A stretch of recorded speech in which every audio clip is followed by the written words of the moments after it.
what it says, and then I'll put the phone down and we'll start. Hopefully this is working and you're seeing this. We're going to start a new chavrusa, which is learning. We're learning Maimonides, Rambam. If you follow me for a long time, you know that years ago we used to do this. We learned Gemara, Talmud every week. Now we're going to learn the Rambam, and I'm live streaming it everywhere. Hopefully it works. Go to like my profile on Facebook or Twitter or wherever. I'm using a platform to do this. It's a little complicated. I can't really see. Wait a second. I mean, there are comments here. Okay, someone's watching, so it's working. I see a shawarma meeting. No. Refresh. There are people watching, so it's definitely working. But no, more down. Go down more. No, could you like pull to refresh? Pull down all the ways that. Like that. Yeah, there are people watching, so it's definitely working. You're on the browser? Yeah, I just had a problem. Keep going down one more. Should be now. Keep going. No, it's not showing up on Facebook. How do you explain that? There are people on it already. Yeah, there are people on it, but I wonder where they're watching from. If you're watching this, let me know where you're watching it from. I see YouTube. It's not on Facebook? It's weird. I don't know. It says it's live. So I got a comment.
Okay, I think I'm back. Could you check if I'm? Yeah, it seems like I'm still here.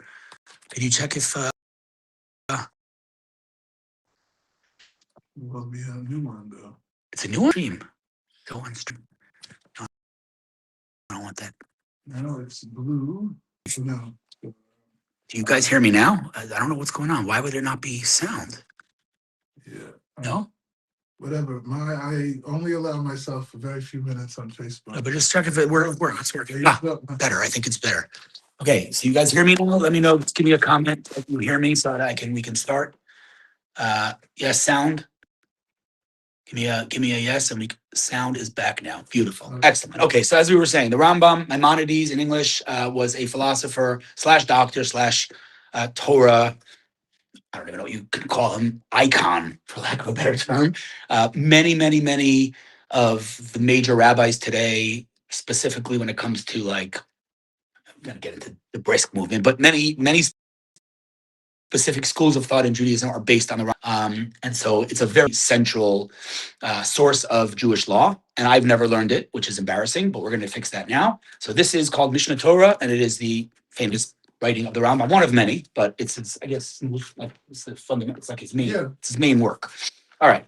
So well, in halacha, it's his main work.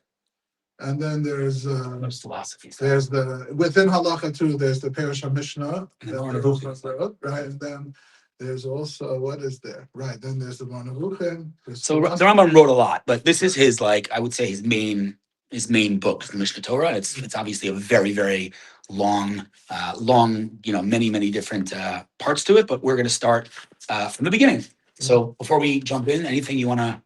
And the beginning is mostly philosophical stuff. Okay. Anyway. Okay. All right. So we're ready to go. Okay. You reading? You're reading. I'm reading. Go for it. Okay. Sefer Harishon was Sefer Hamada. The first book in the Rambam. There are 14 books. The Yad HaChazaka. The first one is called the Book of Knowledge. Wait, I'm not with you. You're on the first page. So what is that? Sefer Mitzvot? Well, no. Just back in the middle. Forward. A lot forward. Oh, forward? Yeah. What's all this then? That's the Sefer Mitzvot. So where am I going? Oh, like far. See, that's what happens. You never learn the Rambam. You don't even know how it works. Okay, so I'm starting to read from up here. Okay, so we're starting from the beginning. Sefer Hamada. Here we go. Sefer Hamada, the Book of Knowledge. And then the Book of Knowledge is divided up into separate sections itself. And this first section is called Hilchos Yesodei Torah, the laws of the fundamentals of the Torah. Right, now the Rambam is a Sefer, the Rambam's Mishnah Torah, that's what this book is called, right? It's focused around the mitzvos. It's focused around the 613 mitzvos. The stuff that's in the beginning is a list of the 613 mitzvos. Okay, so let me just explain what that means. There's the Torah, the Bible, the Old Testament, for those that are watching and are not Jewish, 613 commandments. What are those 613? There's a lot of literature on that, and there's disagreements on what the 613 are. For example, correct me if I'm wrong, the mitzvah of living in Israel. The Rambam doesn't list it. Basically, everyone else does. Right? Mm-hmm. So that's just as an example. But it is going through the 613 commandments in the Torah and is going to explain, I guess, one by one, what are the halachas, what are the laws, what are the commandments. All right, let's go. Okay, so there are 13. So in this section of the Torah, there are 10 mitzvahs. You see what I'm talking about? 6 sheish mitzvot. 6 positive mitzvot. A positive mitzvah is a mitzvah that you need to do something. Right. It's an obligation to do. Yep. The other mitzvahs also say, and 4 mitzvahs that you're not that are. Where are you reading? Let's see where you're reading. What are you reading? You should read. Oh, you're reading up there? Yeah. I told you I'm starting from up here. Right. Okay, fine. So there are. What does it say there? Let me see. So we have different printings. Oh, really? Now we're getting complicated. Everything I said is right here. Okay, good. Okay, yeah. First, I didn't have this piece here, right? Okay. But so you're starting. Okay. Right. There are 10 mitzvahs, 6 mitzvot aseh, and 4 mitzvot lo taseh. Mitzvahs, things that you do, commandments. And we'll explain what this means in a minute. And this is the list of the mitzvot, of the commandments. Okay. So the first command is leida sheyesh Eloah. Right, you have to know that there's a God. There's a mitzvah. Some call this belief. Some call this to know. It's interesting that he used the word leida. He used his word leida. The Rambam was a philosopher, was a rationalist. The Rambam believed you could know and be convinced that there's a God with intellect. So the first fundamental principle or commandment, according to the Rambam in the Torah, is knowing that there's a God. Right. It's not the first one written, but it's in his order. The Rambam orders it. They going from the most important, right, going down. So knowing there's a God, not believing there's a God, knowing there's a Knowing God. Interesting. there's a God. Okay. Okay, so we're just reading now. Shalo ya'ale, and there was a mitzvah lo taseh. Shalo ya'ale b'machshav shelo, and you're not allowed to believe in another God. So that's there. And sometimes the mitzvah, the positive and the negative, are just mirror each other. You have to believe that there is a God, and you can't believe that there is another God.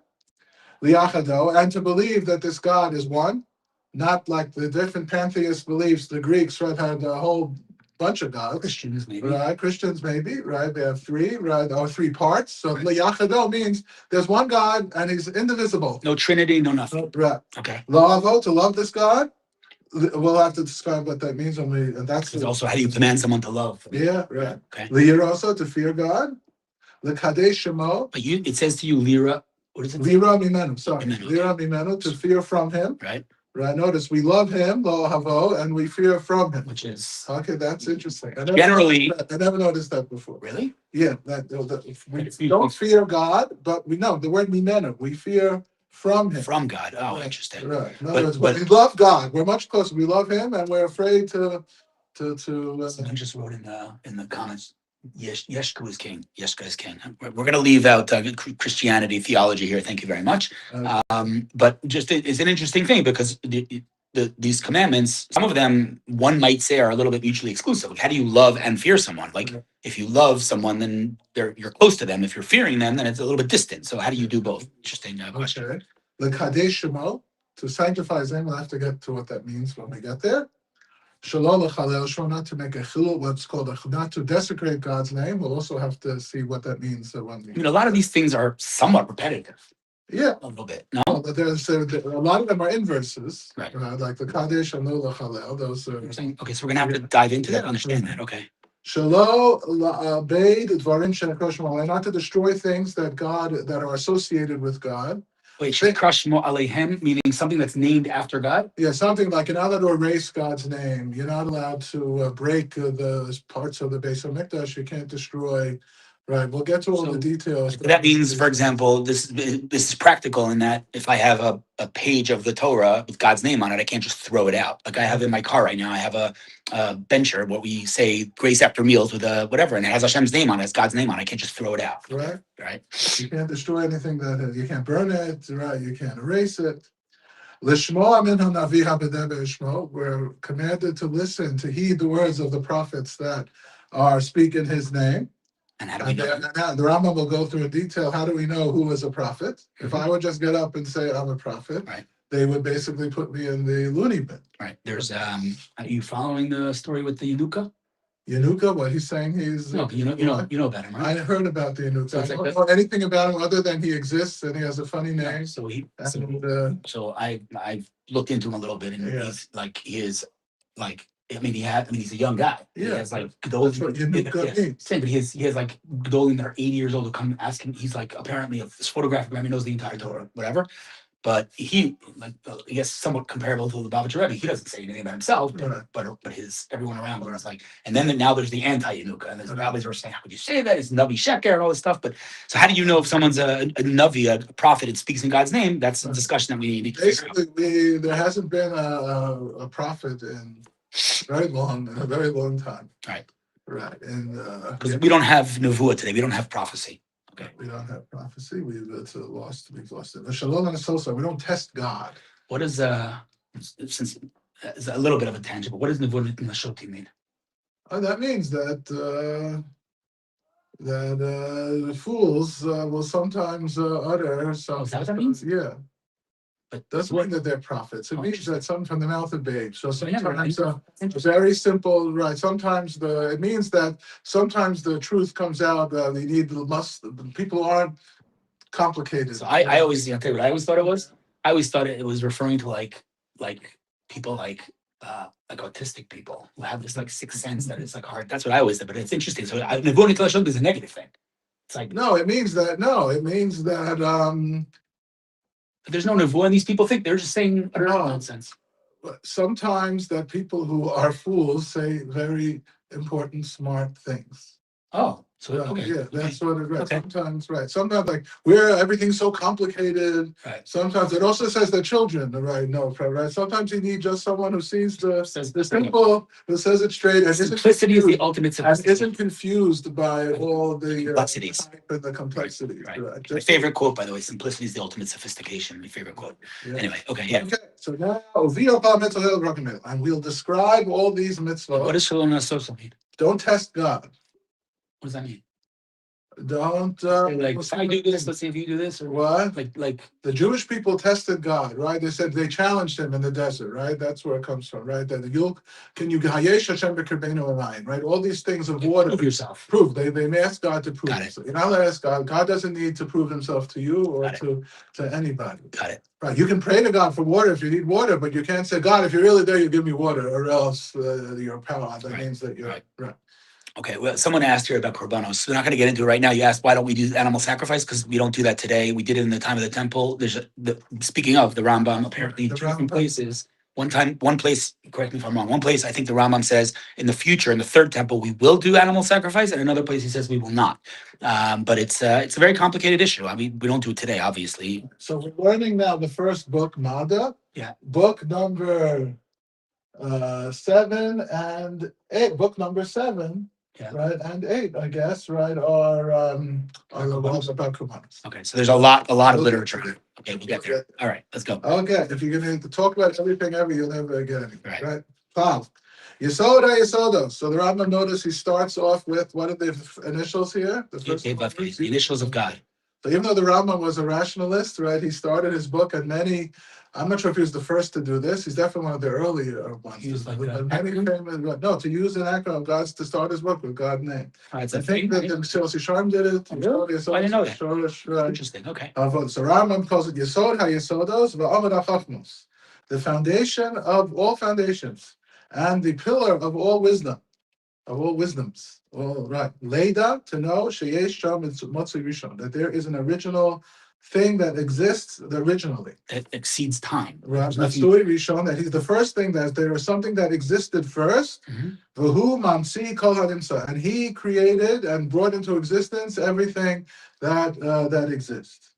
V'chol HaNimsa, and everything that exists today, Min HaShamayim V'Aretz, what the heavens and the earth, U'ma B'neim, and what's in between them. Lo Nimtza'u, that they do not exist, Ella Me'amitas Hamtza'o, that they only exist because of the truth of the original.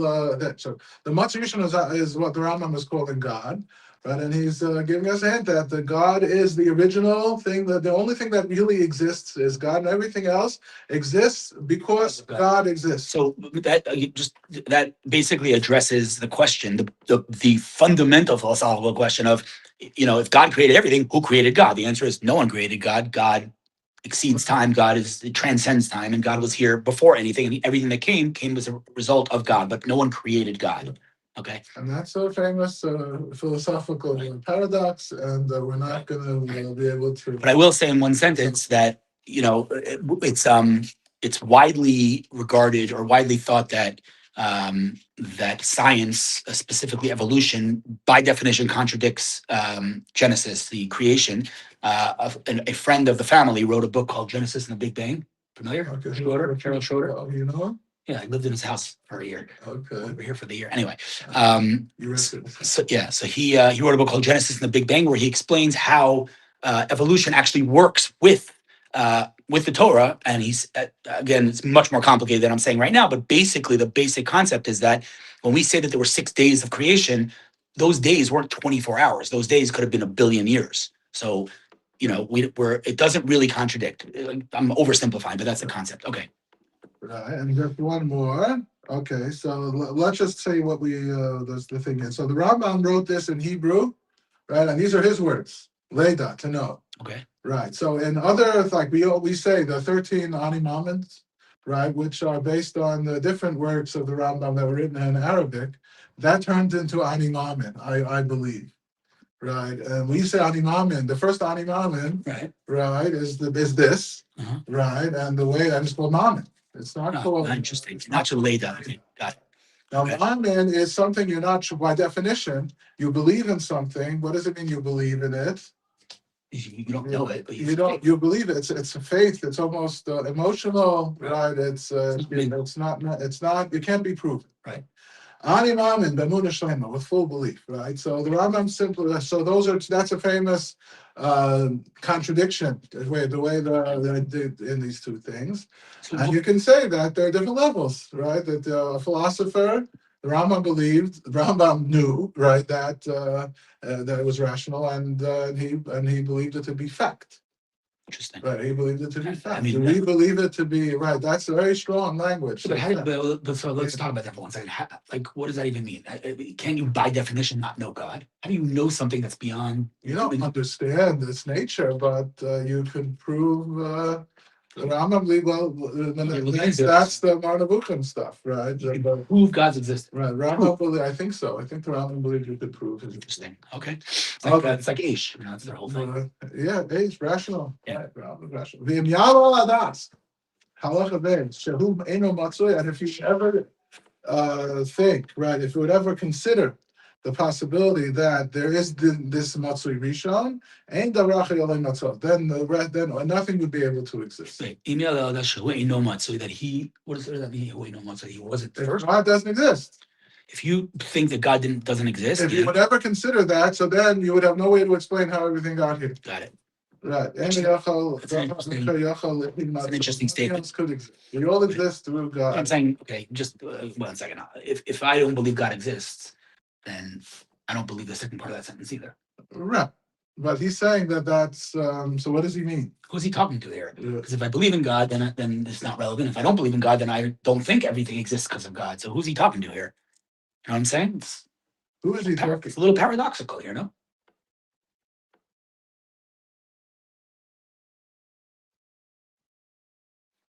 I think what he's saying here is he's coming to. I'm looking now at the Perush. You have the Perush there on the side. Yeah. Okay, so the halacha base, right? Yeah. Kloma. You got it. Yeah. She'akashin is barev shehu mamsi kol nimsa, v'hu ilah amitit lahen, and he is the true. That song, that Yishai Rebo song, Sibata Sibot. Yeah.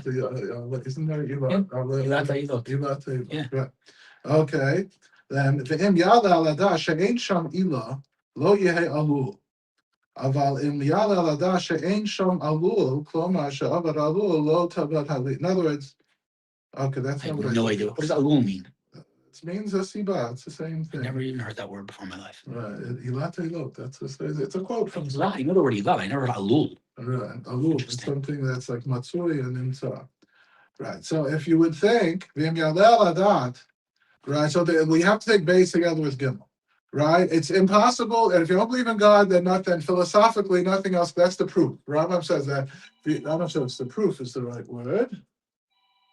Sorry. You can answer if you want to be on. Okay. And if you would ever consider that nothing else really exists, hu levado yeh matzui.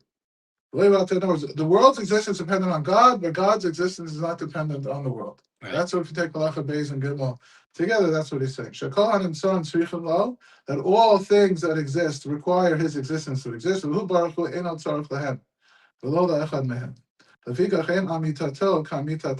So God's the truth of his existence is not like us. We are dependent. Our existence depends philosophically or existentially on his existence, but his existence doesn't depend on us. So that's what we say in Adon Olam, right? Adon Olam, Hashem, but he was king before there was anything. Well, and everything will be right.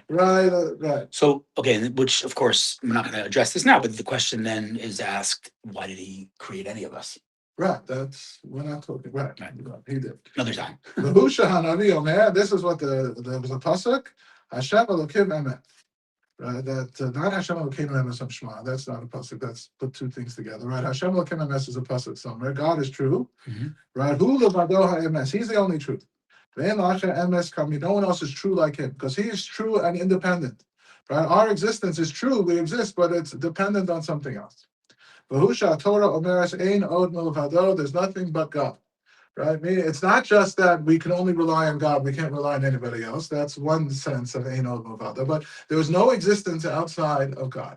That if there's no God, then the whole then there's nothing. Right. Right. Ain od milvado. The only thing that truly exists, independently of anything else, right, is God. There's nothing whose existence is true, and absolute. That absolute, right? Except for God. What? God is only an absolute. Absolute existence. We're all totally on Him, and He's not totally on anything else. Okay. Okay. Now we've called God this hamatsui, this existence, right? This thing that exists. Now the Ram saying hamatsui hazehu elokal. This He's God. Alolam adam kolaretz. Master of the world. The master of the world. Who hamanhik, and He drives. Hagalgal. Rambam is talking in medieval astronomical terms. Oh, really? That's right. What that is? And, yeah. So we picture the sky as emptiness with points of stars and moons and everything, but it spins. Right. The sun rises and sets, and all the constellations around the sun rise. That's what he's and set. So that's the Galgal. Right. The Galgal is the great wheel of the universe. Okay, so let me just ask a question since we're getting into this. Again, we don't have to answer it now, but it's a question that is a very important question, which is we're learning the Rambam because we obviously accept the Rambam's authority, but there are objectively things that the Rambam says that are not true. Well, this is right. He's talking about right, but it doesn't matter here, right? Whatever. Here is fine. I'm saying in general, like in general, right? We don't. How do you reconcile that? Right. There are things in the Gemara. There are things that they say about reality that we observe a different reality. So right. So then that's we have. So if there's a halacha based on it, we have to deal with it. Right. Right. Okay. And right. And otherwise, that right. The Torah is right. We use reality to describe as a mashal, right, for the Torah. And if the reality is we perceive it differently, so the point is still there is an absolute truth. Yeah, the Galgal is just what they called. They believe that all the stars they're fixed in a position around there. That's called the Galgal. We know the Earth turns, and then the Earth. We view the Earth spinning, right, and the sky is more or less stationary. It's not really stationary. The Milky Way is moving. Right. Everything's moving. Right around. But the Earth and the Sun, right, is the Earth is spinning, and the Sun is relatively still compared, right, to that's the Galgal refers to the Sun as this imaginary wheel that the Sun is spinning around. Okay. So So basically, He powers the universe with a power that has no end. The tachlit here doesn't mean purpose; it means end. Right. Right. Right. With a never-ending power. It's spinning, right? The Earth is turning, and the Earth can't turn without someone turning. So this is very Aristotelian, right? This is against inertia, right? Modern science believes what? Isn't this Newton? This is not Newton. What do you mean? Doesn't Newton say that somebody can't move unless it has force pushing it? Right, but once it starts moving, then it continues. The law of inertia means once you have to move this book, we need a force. Right. But once I apply the force, the book will move forever unless something stops it. Got it. Okay, so it's the opposite. Rambam's not saying it. But the Rambam is describing Shisa below Misoba. Someone's got to be spinning the universe. And he does it without any physical things. Right? No, science describes how these things work with gravity and inertia and everything, but ultimately the universe works. Right. So if we're talking, and if it doesn't, and it works because God wills it so, and without any physical necessarily. To me, like if I had to quote unquote prove God or I had to know God, in fact, I just brought a Torah about this Friday. Because the Meshech Chochmah talks about this last week's parsha where it says "V'esat Torah asher katavti lahorotam." What's he referring to? Because the beginning of the pasuk says the luchos. So the Meshech Chochmah says, where did Hashem katavti lahorotam in the Teva? Okay. Right. So if you want to know God, look at science. Look at the human eye. I mean, yeah, you can conclude if you're insane that the human eye just came to be. Like Aryeh Devered always says, like if I'm walking. We know the analogy of a watch, but if I'm walking 10,000 years ago on a beach and I see a bottle of whiskey with a label and everything, like you would have to be insane to conclude that thing just came to be. Clearly, there's a factory that printed that label and somebody built, right? So you look at the human eye, you look at the galaxy, you look at all these complexities. If they just came to be, I mean, you got to be nuts to think that. Yeah, the Rambam's phrasing this in terms of the astronomy of his day, right? We could easily rephrase this using, the science of our day. I'm pretty sure. Okay, v'yedias davar zeh, and knowing that there's this there's a Matzah Rishon, and there was a lot in halacha. Not only because there's a whole philosophy of ancient, yes, so God created the world, and then he doesn't care, he left it, he doesn't care. What? I think it's called the clockmaker's universe. Yeah, okay, right. Just let it run. Right, let it run, right. So that's not what he says here. Hu manhig hagalgal b'koach, right? The universe moves, of course, God wills it. Right. So he's always involved. He's always involved, right? So there's a mitzvah that he's a Matzah Rishon. He caused everything else to exist, and it's not a static existence, right? It's all, moving around, and it's all this complexity. All its complexity is coming from God.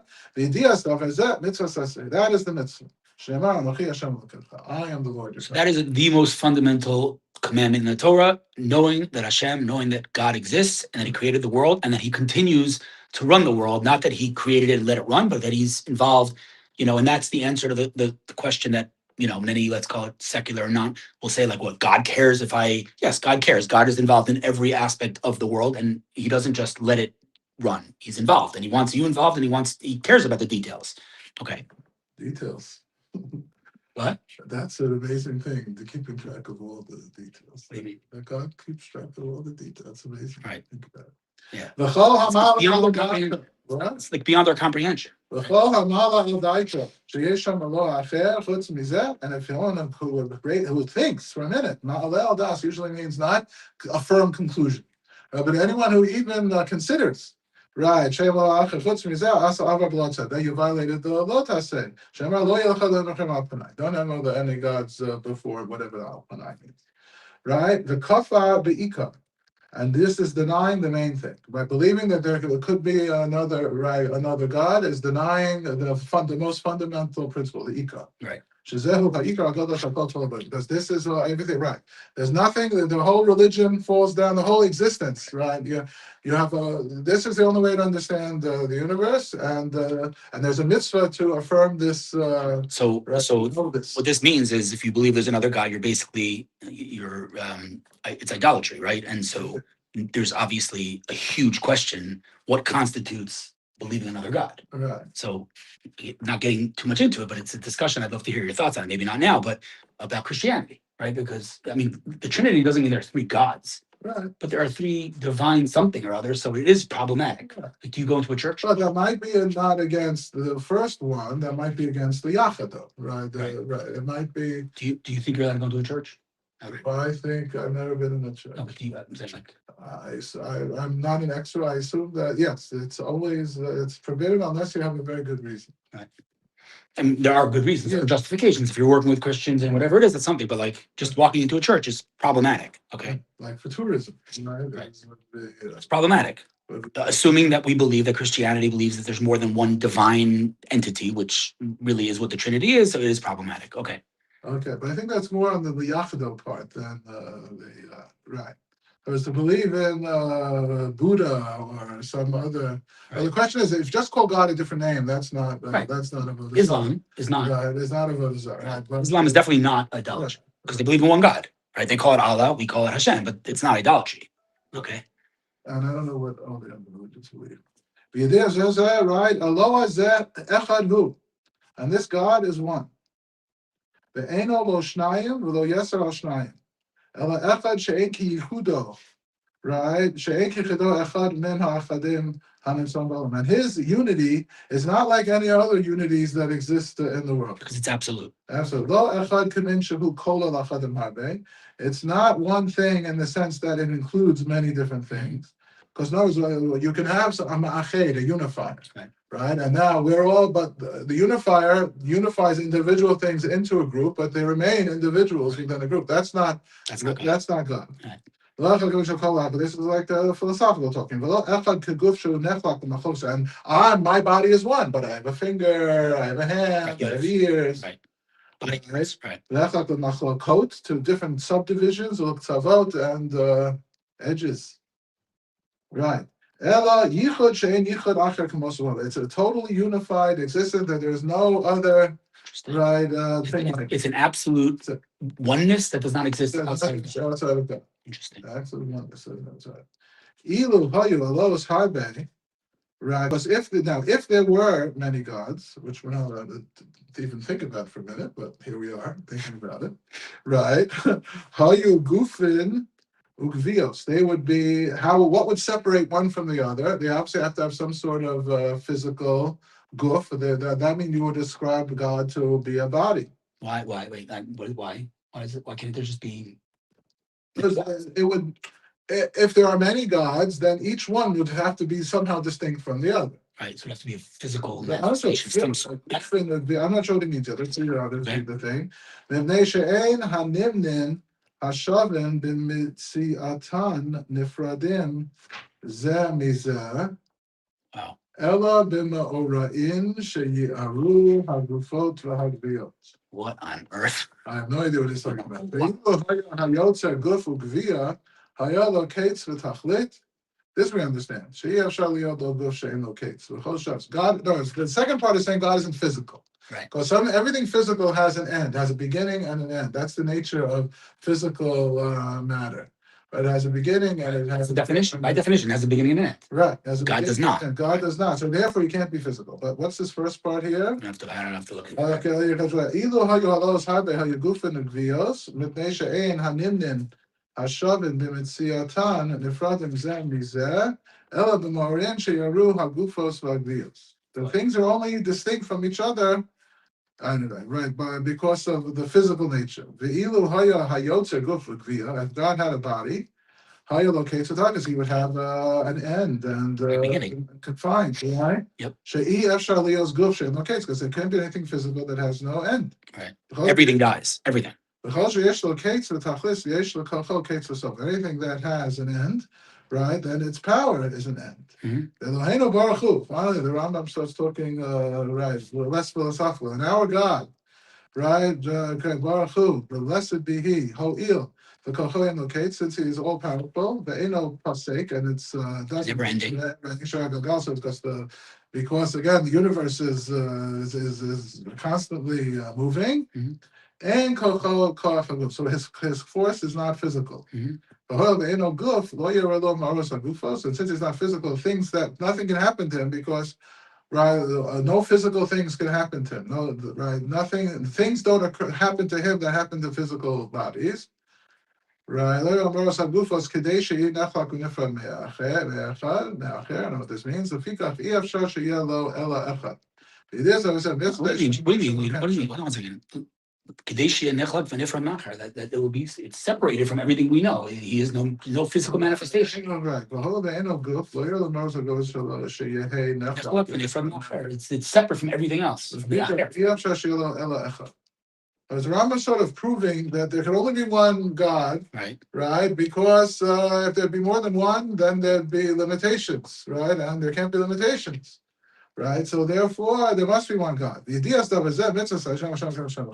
is what we mean when there's the mitzvah to believe in, to know the yichud, to affirm whatever it is, to declare, right? Hashem Elokeinu, Hashem Echad. Which is the first of the 10 Commandments, by the way. But question for you: It's no. That's not Echad. It doesn't say Echad there. It says in Shema Yisrael, Hashem Elokeinu, Hashem Echad. It says Lo Yalech Elohim Achrim. They don't believe in other gods, meaning that you could even entertain the rest of that there were these other gods there. We're not supposed to worship them. Right. Tell me something. How long into the Rambam does he stay philosophical? When does he get practical? You know, off the top of your head? I think it's he gets practical pretty soon, but it's heavily weighted. In other words, until we get to here, what are the books? Sefer Ava is all, although it's called love, right? It's all the tzitzos of tefillin, mezuzah, tzitzis, right? Yeah. But here he has Hilchos Tshuva, right? Hilchos, what is it here? Soon it's going to get practical, though. It's not going to stay philosophical. That's what I'm asking about. But not for a number of weeks. Okay. All right. We'll stop here. Right, so practical up to you have a pen? I do not. Okay. A little. Okay. I'll leave this here. All right. Oh, okay. So we're going to try to do this every Tuesday night. It's 8:30 p.m. Israel time, 1:30 p.m. EST, Eastern Standard, and whatever it is, Western, I don't even know. But yeah, feel free to join us every week. The night somewhere in the world. No, why? Australia. Get Australia. Yeah, feel free to join us, and I'm gonna read the comments. Hopefully, try to read the comments, try to answer them, and yeah, it was very exciting. It's long overdue. We've been wanting to do this. I've been wanting to do this for like a long time. We're doing it. Okay, later.